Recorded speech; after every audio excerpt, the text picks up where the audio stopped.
'Tis the time for TWAB. Just kidding, it's not Christmas yet. But the This Week in Destiny for August 14th is out. With it, we have some big Crucible reward changes, Warlock changes, Solstice call, everything anyway. So even though I'm a day late, which you can never be late with these things, but even though I'm a day late, let's get into it. This is Solstice's final week. You have until the Tuesday, August 19th to be able to finish Solstice.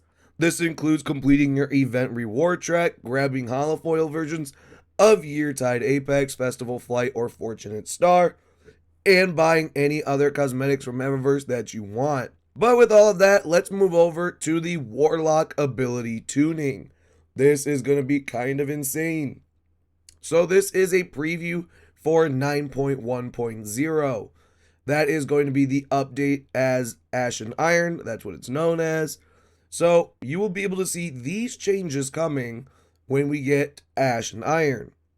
So for Warlocks, your Empowering Rift is going to get buffed exponentially. Standing in an Empowering Rift will now generate grenade melee and class ability energy over time. Final blows while you're standing in that Empowering Rift will generate bonus special and heavy ammo progress. Now, does that make it better than Healing Rift? Not sure. We're going to have to see when it comes out. This is a big one. Weave Walk, the strand aspect, is getting a major buff. So exiting Weave Walk will now grant you Woven Mail for you and nearby allies. Woven Mail duration is going to be relative to the time you spent in Weave Walk. It's going to also increase your horizontal movement on an enter and an exit, and it's going to increase your fragment slots from 2 to 3. This is going to make Weave Walk even better. Weave Walk is already pretty nice. It's like the Warlock's version of invisibility, but this is going to be pretty cool. Weaver's Call, the strand and prismatic aspect, is also receiving a buff in the fact that now it will generate roosted threadling progress when giving damage of any type. Threadling damage will now return class ability energy, and this is all threadling damage, not just the ones created by Weaver's Call. That means things like hatchling on your weapons is going to count. For stasis, Frost Pulse is getting a buff as well. Freezing enemies will now generate class ability energy. It will work on all stasis freezes while this aspect is equipped. That's absolutely insane. So stasis freezes are going to get even better for Warlocks with Frost Pulse. And last but not least, Pocket Singularity, which is the Void and Prismatic melee, will now have 2 charges at base. Its projectile lifetime was increased almost a full second from 1.1 to 2. It has reworked the projectile tracking to favor targets closest to initial trajectory, and it has reduced the detonation knockback on players by 50%. So we got some insane ability changes coming for the Warlocks. We also got a buff coming to Yonoya, the new exotic armor that released with the Edge of Fate for Warlocks, by increasing the projectile damage at max range from 15 to 20%, tuned the distance to damage curve to make the maximum damage distance easier to identify, increased projectile tracking by 40%, and in addition to the primary projectile, the sub-projectiles will now benefit from Ember of Ashes and Ember of Eruption. And this is a change coming to all classes, but this is going to be pretty nice specifically for Warlocks. Threadlings are having their damage increased versus combatants by 20%. So Threadlings will be a little better of a choice to go with from now on. Outside of that, we have some upcoming fixes for a bunch of Warlock exotics. There's going to be fixes for Starfire Protocol, Crown of Tempest, Rhymecoat Raiment, Boots of the Assembler, Wings of Sacred Dawn, Controverse Hold, and Nezarec Sin. I'm going to leave them all up here on the screen for a second. Go ahead and pause if you'd like to read all of those. For my fellow hunters and titans out there, do not fret.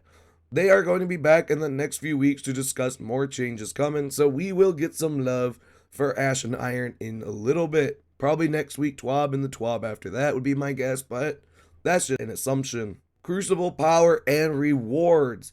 Last week they talked about some changes they were working on to help improve the feel of rewards. When they shipped the update 9.0.0.6, there was a bit of changes with the post-match rewards. So now everybody in a match has a chance to earn an additional role as opposed to one player per team. The competitive playlist weapon Solemn Remembrance has a chance to drop on completion instead of wins. They have lowered the B grade score threshold for reward ranks Copper and Bronze, which is power 10 to 300. This makes it easier to earn bonus drops and bonus focus rewards in PvP. They have increased the gear tier for B+ at reward ranks Bronze and Silver, which is power 200 to 400. And they have more changes coming in Ash of Iron. They are going to make the Crucible Ops playlist more rewarding for all players by increasing bonus drop frequency when playing Crucible Ops, increasing the amount of score you earn on losses, retuning score threshold for all grades at reward ranks Copper and Bronze, power level 10 to 300, to make earning higher power and gear tier more consistent. And they're going to be increasing the highest potential gear tier at reward ranks Copper, Bronze, and Silver, which is power 10 to 400.